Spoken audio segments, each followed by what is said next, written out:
A paz de Cristo para todos, sejam muito bem-vindos a mais uma pré-aula da Escola Dominical.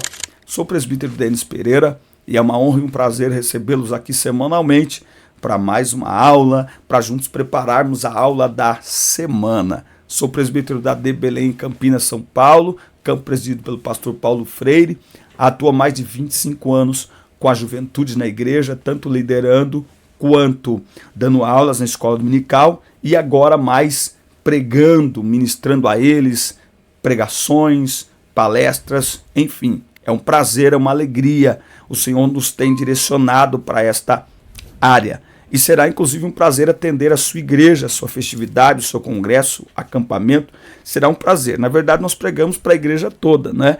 Mas temos sido direcionados mais para jovens e adolescentes. Mas eu e minha esposa também ministramos palestras para casais. Acabei de preparar uma palestra para pais e filhos, será um prazer ministrar aí na sua igreja, enfim, tá certo? Será um prazer atender a sua igreja, será um prazer conhecê-los pessoalmente. Nos chama nesse WhatsApp que aparece na tela ou que está aqui abaixo na descrição do vídeo. Deixa eu falar rapidinho sobre o treinamento inédito Transforme Suas Aulas. Suas aulas estão monótonas, você está desanimado, querendo abandonar a escola dominical, você não se sente um professor capaz, eu posso te ajudar. No treinamento Transforme Suas Aulas, eu vou lhe mostrar como preparar uma aula, como planejar uma aula, como aplicar uma aula, que é ajudar o aluno a pegar aquilo que aprende na teoria na sala de aula e praticar no dia a dia, na família, na escola, entre os amigos. Eu vou lhe ajudar a diversificar a sua forma de ensinar, porque os alunos não aprendem todos do mesmo jeito. Tem alunos que aprendem escutando, tem alunos que aprendem repetindo o que a gente fala, tem alunos que aprendem discutindo, tem alunos que aprendem anotando. Quando você diversifica a forma de ensinar, adquire autoconfiança, você ajuda os alunos e reconhece neles estes meios, estas formas de aprender, sua aula se torna mais dinâmica, mais envolvente, mais cativante. A aula se torna mais gostosa para você que está dando a aula e para os alunos que estão participando também. Adquira já o treinamento Transforme Suas Aulas, é o primeiro link aqui na descrição. Esse treinamento está com 70% de desconto no lançamento. Não é R$70, é 70% de desconto no lançamento, é menos de R$70, tá certo? Adquira já. Ao adquirir, você abençoa seu ministério, mostra que confia no seu chamado, porque você é o primeiro a investir. E você também mostra gratidão e carinho com aquilo que produzimos por aqui. Você sabe que aqui nós estamos sempre produzindo conteúdo para edificar a Igreja de Cristo. E você, ao adquirir o treinamento, mostra carinho, mostra gratidão com aquilo que estamos fazendo, tá certo? Eu conto com você, adquira já o seu treinamento, Transforme Suas Aulas. Bom, pegue Bíblia, revista, papel, caneta. Vamos juntos preparar mais uma aula da Escola Dominical. O Espírito Santo atuando na vida do crente é o título da lição de número 7 na classe dos juvenis. Lição linda, poderosa, o Espírito Santo atuando no crente. Efésios 5,18. E não vos embriagueis com vinho em que há contenda, mas enchei-vos do Espírito. O texto bíblico está aqui em João 14, 16 ao 20, depois do 26 ao 31. O Espírito Santo é tratado como paracleto, que quer dizer consolador, porque Jesus bem sabia que os seus discípulos, que a sua igreja precisaria de consolo para suportar sua ausência física, não é? E aí, Jesus também mostrou que o paracleto ele age dentro de todo um plano específico, divino e especial que o Senhor estabeleceu, certo?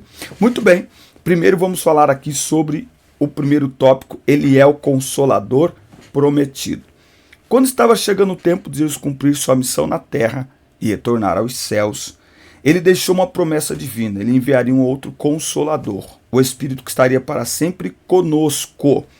Essa promessa já havia sido profetizada por Joel no capítulo 2, versículo 28, e foi cumprida em Atos 2, e também a sua expansão, a sua abrangência foi definida lá em Atos 2 e 39. Essa promessa diz respeito a vós, a vossos filhos e a todos quanto o Senhor nosso Deus chamar. Tá? Então, o derramar do Espírito Santo, ele é uma promessa do Senhor sobre a sua igreja. Não só uma promessa ao derramar, a gente tem uma certa dificuldade em separar derramamento de habitação, não é? Então, em Atos 2, o Espírito Santo vem revestir, mas é também a inauguração da habitação do Espírito habitando nos homens, tá? Então a gente tem duas situações dentro da Bíblia, que é a habitação do Espírito Santo em nós e o revestimento de poder. Sobre o revestimento do Espírito Santo, revestimento de poder, que é um dom, é para alguns, falaremos, é para todos, mas nem todos recebem. Falaremos na próxima lição, na lição 8. Agora, a habitação é para todo crente. Todo crente nascido de novo se torna a habitação do Espírito Santo, porque é ele que nos convence do pecado, da justiça e do juízo, tá certo? Então no Antigo Testamento a gente não tinha isso, no Novo Testamento nós temos estas duas situações.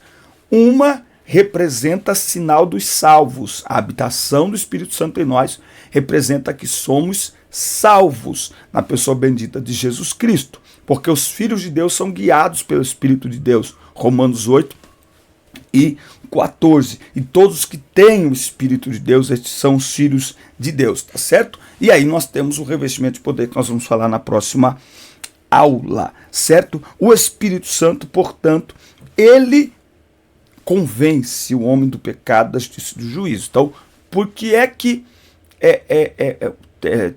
a blasfêmia contra o Espírito Santo, ela não é perdoável? Não é porque Deus não queira perdoar, é porque quem blasfema contra o Espírito Santo, que não é um ato, ok? É assumir um estilo de vida e um comportamento totalmente contrário à palavra de Deus e atribuir em palavras e atitudes as obras de Deus ao diabo. Isso não é uma frase que a pessoa fala, mas é um estilo de vida que a pessoa assume. Quando a pessoa faz isso, ela vira as costas para o Espírito Santo. E aí essa blasfêmia, que representa uma vida de rebeldia contra Deus e de atribuição das obras de Deus ao diabo, essa pessoa, ela se torna imperdoável não porque Deus não possa perdoar, mas porque ao fazer isso, ela abre mão do Espírito Santo, que é quem convence o homem do pecado, da justiça e do juízo. Não é? Então, quando você vira as costas para Deus, você vira as costas para o Espírito Santo. Você abre mão da ajuda do Espírito Santo para nos levar ao caminho do arrependimento, do perdão. Entende? Então, o Espírito Santo também, eu não sei se vai falar aqui ao longo da aula, mas o Espírito Santo também, ele o Paracletos é aquele chamado para estar ao lado, é consolador, é advogado. Então, blasfemar contra o Espírito Santo é abrir mão do advogado que nos defende diante de Deus, diante das situações que enfrentamos e principalmente do nosso pecado. Tá? Então nós temos aí o Espírito Santo que nos ajuda, que dá a direção certa, consola nos momentos difíceis e intercede por nós em oração com palavras ou com gemidos que não podem expressar-se em palavras. Tá? O Espírito Santo também é o selo, é através dele que seremos reconhecidos como filhos de Deus e aptos para a salvação, Efésios 4:30. Tá? Tópico 2 aqui, ó. Então, e ele foi prometido e foi enviado. Prometido em Joel, enviado em Atos 2 e permanece conosco por todo o tempo. Tópico 2. O Espírito Santo operando no crente. Tá? Existem diversas maneiras pelas quais o Espírito opera na vida do cristão. Ora guiando, ora livrando do perigo, falando ao seu coração, dirigindo-o a tomar decisões. Tá? Porém, existem dois aspectos da manifestação do Espírito Santo que são da maior importância na salvação e no revestimento de poder. Na salvação, quando uma pessoa não crente concede uma oportunidade ao Espírito Santo, lembra que eu disse? A blasfêmia é virar as costas, e você virou as costas, já era. Agora, quando a pessoa dá oportunidade ao Espírito Santo, por menor que seja, ele inicia a obra convencendo-a do pecado e da necessidade de arrepender-se. Quando a pessoa entrega de fato sua vida para Jesus, o Espírito passa a habitar em seu coração, não é? E aí, quem agora está em Cristo, nova criatura é, não é? É por isso que é impossível ter um verdadeiro encontro com Cristo e não mudar de vida. Porque a partir do momento que você tem um verdadeiro encontro com Cristo, o Espírito Santo vem habitar em nós. E quando ele vem habitar, ele vem para realizar uma obra de mudança, de transformação. Ele vem para nos fazer uma limpeza em nós, não é? Ele vem para mostrar as áreas da nossa vida que precisam ser melhoradas, para que nós possamos agradar a Deus. Então, é impossível entregar a vida verdadeiramente a Cristo e não mudar de comportamento. Não é instantaneamente, é gradualmente, mas alguma coisa precisa começar a mudar. O Espírito Santo também, nós temos aí o revestimento de poder que a gente viu lá no início da aula, quando eu disse que a gente vai falar na próxima aula, né? O revestimento de poder. O batismo no Espírito Santo é o revestimento de poder. Os discípulos já tinham o Espírito Santo em seus corações. Lá no dia de Pentecostes, eles foram cheios, com um sinal evidente do falar em outras línguas. Tá? A gente vai discutir um pouco isso na próxima aula. A evidência do batismo com o Espírito Santo é o falar em línguas. Nós temos 3 ou 4 textos ali no Novo Testamento que deixa muito claro. Paulo falou em línguas, na casa de Cornélio falaram em línguas, em Atos 19 falaram em línguas, e o que identificou que aquelas pessoas foram revestidas de poder foi o falar em línguas, ok? Então, quem não fala em línguas não é salvo. Salvação é habitação. O sinal da salvação é a habitação, é a mudança, é um novo comportamento, é um novo estilo de vida, é um novo nascimento, é a habitação do Espírito Santo, ok? Batismo no Espírito Santo é dom. Deixa eu falar uma coisa aqui sobre algo que eu tenho dito nesses últimos dias, que o quanto precisamos ser sensíveis à direção do Espírito Santo. O Espírito Santo não é um amuleto. O Espírito Santo não é um tema bonito sobre o qual a gente deve falar. Não. O Espírito Santo, ele é Deus e habitando dentro de nós, ele deseja realizar uma obra extraordinária em nós e através de nós. Por isso nós precisamos ser sensíveis à voz do Espírito Santo. Eu falo isso enquanto pregador, quantas vezes nós estamos viajando, final de semana sempre pregando, e como é gostoso quando a gente percebe que ao dar ouvidos à voz do Espírito Santo, as coisas elas se direcionam de uma maneira maravilhosa, de uma maneira linda, né?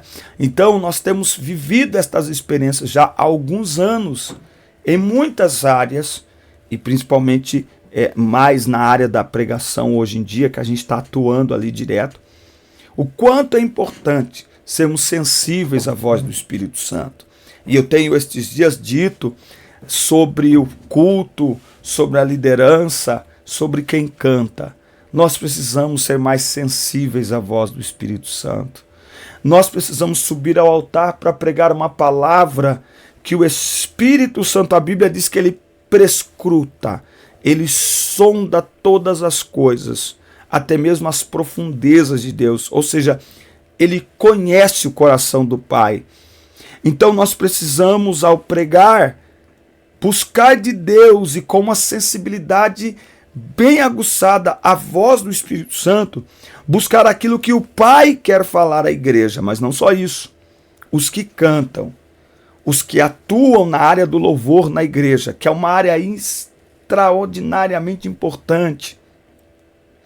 As pessoas falam, olha, agora chegou a hora da palavra, melhor hora do culto. Gente, se a parte do louvor no culto não for bem executada, e quando eu falo bem executada, não estou falando apenas de qualidade técnica, eu estou falando de sensibilidade à voz do Espírito, para o que ele quer fazer e para aquilo que Deus quer ouvir.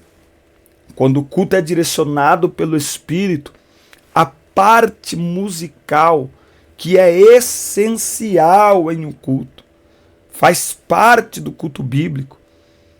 Louvores, salmos, cânticos e hinos espirituais. O louvor é essencial no culto porque no momento do louvor nós estamos enviando da terra para o céu o melhor que nós temos. Nós estamos declarando o poder e a glória de Deus. Nós estamos entrando na presença de Deus, preparando nossos corações para recebermos a sua palavra. Então, a parte do louvor no culto é a parte da entrega, é a parte da rendição, é a parte da oferta. Primeiro entregamos, primeiro ofertamos e depois, como resultado dessa entrega, dessa rendição, dessa oferta, nós recebemos a palavra de Deus. Por isso que eu faço um apelo para que a gente ore, para que o Senhor nos dê sensibilidade à voz do Espírito Santo. O que cantar, o que pregar, o que falar, o que ministrar, o que entregar para a igreja, como conduzir a igreja no momento do louvor. Nós não podemos perder isso, porque senão nós podemos fazer muita coisa bonita e até muita coisa boa, mas que os céus não estão recebendo, os céus não estão enviando. Então é preciso sensibilidade. Se eu pudesse dar um conselho para a juventude que está começando agora, pregar e cantar, busquem ser sensíveis à direção do Espírito. Estudem, pesquisem, se preparem, mas orem, porque o que dá sensibilidade à voz do Espírito Santo é a oração. Ô glória! E aí, já se inscreveu no canal? Ainda não? Inscreva-se, ative as suas notificações, dá like no vídeo e deixa aí seu comentário, que é muito importante para nós, tá bom? Inscreva-se aí. Olha só. E lembre-se do treinamento Transforme Suas Aulas. Adquirindo, você abençoa o nosso ministério, mostra gratidão, mostra carinho com a nossa produção aqui de conteúdo, tá? E com certeza os seus alunos serão impactados também. E você vai descobrir um professor, uma professora que está aí em você, mas que você precisa de uma ajuda e eu quero te ajudar. Adquira já 70% de desconto no lançamento. Olha só, a atuação do Espírito Santo no pecador. No pecador, o Espírito Santo atua convencendo-o do pecado, da justiça e do juízo. Ele atua em todos os sentidos para que o homem tenha a convicção própria de suas atitudes ao se arrepender dos pecados e aceitar Jesus como Salvador. A atuação dele ocorre na mente, convencendo o pecador do seu estado, assim ele compreende a necessidade de uma reconciliação com Cristo através da mensagem da palavra de Deus que lhe é explicada. Não é? Então, por isso que a palavra tem que ser pregada. Estou falando aqui para uma aula de juvenis, a palavra tem que ser pregada. Tirem as emoções do altar. A gente sofreu muito com teologia da prosperidade. Hoje a teologia coach tomou conta dos hinos e das pregações. Hoje parece que para pregar para jovem e para adolescente, nós precisamos fazer uma sessão de terapia. Não é isso que a Bíblia ensina. É preciso pregar o Evangelho. É preciso pregar o Evangelho. Não há uma maneira maior de enganar as pessoas se não usar o púlpito para lhes pregar tudo menos o Evangelho. Não há uma maneira mais eficiente para o mal de desviar as pessoas do caminho que é Cristo do que usar o púlpito para falar de suas emoções. E as pessoas vão gostar. Vivemos uma sociedade ferida, as pessoas vão gostar. Então, o que provoca no ser humano um senso de necessidade, de arrependimento, de reconhecimento de pecado, é o Evangelho. Não é... Eu aqui até falo, esse final de semana, essas imagens que vocês viram aí, Foi desse final de semana, dezenas de jovens e adolescentes entregando as suas vidas a Cristo. E eu fiquei refletindo esse final de semana, né? Quantas vezes, fala aí a verdade, será que tem alguém assistindo nós ainda? Mas fala aí, quantas vezes você, enquanto líder, coloca um tema de festividade aí no seu congresso e chama aquele pregador que você sabe que vai chegar e vai descer a lenha no jovem e no adolescente? Fala a verdade. Quantas vezes você se levanta no ensaio bravo, porque 2 ou 3 faltaram, e briga com eles e... Deixa eu te falar uma coisa, não é assim. Jesus Cristo veio para eles, Jesus Cristo veio para todos nós. Aqueles que estão dentro da igreja não devem ser tratados como perdidos. Os perdidos estão lá fora e precisam inclusive ser buscados. Aqueles que estão dentro da igreja, por mais que às vezes eles não dêem atenção, por mais que às vezes falte, mas aqueles que estão ali, só o fato de estarem ali, significa que eles estão com sede. Significa que eles estão procurando por Jesus. E cabe à liderança, e cabe aos pregadores, apresentar Cristo a eles, ajudá-los nessa jornada de fé. Então, por um lado, o culto não deve ser transformado numa sessão terapêutica. Mas, por outro lado, o culto também não é para ser transformado numa sessão de castigo, né? Não pode. Então, e o evangelho não é isso. O evangelho faz o pecador enxergar o seu pecado, sua condenação, mas ao mesmo tempo, ele enxerga o Salvador com os braços estendidos, dizendo: vinde a mim os que estão cansados e oprimidos, e eu vos aliviarei. Então esse é o nosso grande desafio, achar esse ponto de equilíbrio, e só o Espírito Santo pode nos ajudar nisso. Achar esse ponto de equilíbrio. Ah não, mas eu tenho que confrontar mesmo. Se o confronto não produz mudança e transformação, é o confronto pelo confronto. E o evangelho não é o confronto pelo confronto. O evangelho é não só um chamado para uma nova vida, é uma possibilidade para uma nova vida. Não adianta eu pregar de uma maneira que o jovem adolescente principalmente saia dali achando que é impossível ele ser santo. É impossível ele ser crente. Ele não vai querer voltar. Então o evangelho é uma demonstração pela graça de que é possível seguir a Cristo. De que é possível ser santo. Porque nós temos o Espírito Santo para nos ajudar. Atuando em nós. Para nos convencer, para nos converter, para nos transformar. A gente só precisa se render. Então essa é a proposta que a gente precisa apresentar a eles da pessoa do Espírito Santo. Isso começa tanto no ímpio quanto no cristão. O ímpio também. Ah, mas o ímpio já está morto, irmão. Ele já está condenado. Então nós precisamos da graça do Espírito Santo para apresentar a eles o evangelho de uma maneira que eles... O evangelho, irmão. Você sabia uma coisa? Tem gente que critica aí algumas pessoas o jeito de pregar e fala assim... sabe, porque tem gente que pregação você tem que sempre confrontar, né? Mas você sabe que a função do evangelista é ganhar alma. A função do evangelista não é pastorear. Quem vai confrontar pecado depois, quem vai tratar pecados depois, aí é pastor. Aí é igreja local. Lembrando que todos estamos em tratamento, ok? Mas a pregação evangelística é para atrair as pessoas. É para fazer o coração das pessoas palpitar por Jesus. Primeiro a pessoa se entrega. Depois ela vai aprender o que essa entrega vai exigir dela. Mas se ela se apaixonar por Jesus, irmão, depois que ela se entregou já era. Mas primeiro ela tem que se entregar. É aquela brincadeira que eu faço. Ninguém pesca peixe limpo. Não, você prepara o anzol, prepara a isca, você vê a temperatura da água, o horário do dia. Ou seja, você se esforça para fisgar o peixe. Depois que fisga, aí você limpa. Não é? Lembrando que o pescador pesca peixes vivos para matar. A igreja pesca homens mortos para viver. Porque Jesus Cristo é vida.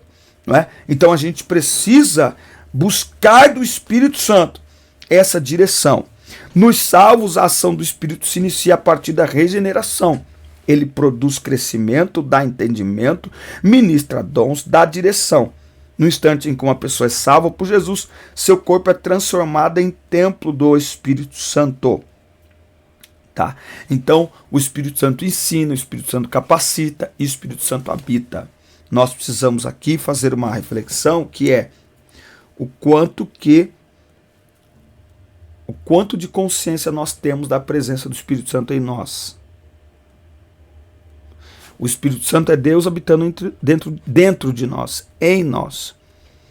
A consciência pela presença do Espírito Santo deve nos levar a ter mais temor a Deus, mais reverência e adorá-lo com mais intensidade. Afinal de contas, ele está em nós pela pessoa do Espírito Santo. O mesmo Espírito que foi derramado em Jerusalém, operou nos crentes através dos anos, continua agindo na igreja em nossos dias. Eu não gosto de quem olha para os dias de hoje e diz que essa geração está perdida. Porque quando você diz que essa geração está perdida, você está dizendo que o Espírito Santo não dá conta dessa geração. Você está dizendo que o Espírito Santo salvou em todos os momentos, que o Espírito Santo fez obras extraordinárias em todos os momentos, mas que essa geração, ele não dá conta, ela é pesada demais para o Espírito Santo. Não. O Espírito Santo continua agindo poderosamente. De novo, eu na igreja não vejo uma geração de perdidos. Eu vejo uma geração de sedentos, de almas, de jovens, de adolescentes que vêm para a igreja já com a Bíblia na mão. Está desviado, mas já vem com a Bíblia na mão. Alguns eu até desconfio que nem está desviado. Mas a ideia, às vezes, é a seguinte: eu me distanciei de Deus. Estou na igreja, mas me distanciei, porque é muito legal. Eu tenho visto jovens e adolescentes voltarem para Jesus em lágrimas, já sendo renovados em dons, e já com a Bíblia na mão. Eu olho assim e falo: nossa, você está voltando para Jesus? Ué, mas você está com a camiseta do Congresso, o que é isso? Estamos diante de uma geração sedenta, e Cristo nos chamou para sermos essa ponte, este elo de ligação entre esta geração e o Espírito Santo, que muda, que transforma, que liberta, que regenera e que conduz até a eternidade com Cristo. Amém, meus amigos? Forte abraço, assista, curta, compartilhe. Inscrevam-se no canal e até o nosso próximo encontro. Deus abençoe vocês.